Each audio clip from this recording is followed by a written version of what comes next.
how can you transfer your account in Signal? So without any further ado, let's dive right into this exciting video.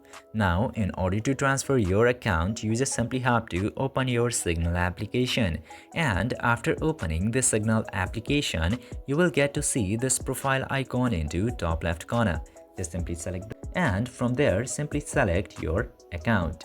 Choose account and after that you will get this option of transfer account. Simply tap to transfer account and after tapping into transfer account it will give you instruction. First one says download Signal on your new Android device where you would like to transfer this account, and into the second tap on transfer or restore account. You just simply have to do that into the newer Android device obviously, and you have to select transfer from Android device when prompted and then continue. Now let's do it how it works. Just simply tap to continue and after that tap to continue again and allow the location permission and turn on location services.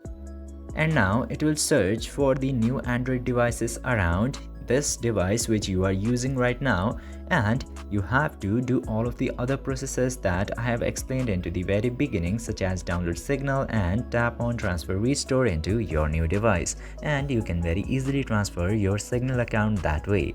I hope this video was informative for you. If yes, don't forget to give a thumbs up and subscribe to our channel. Thank you for watching this video.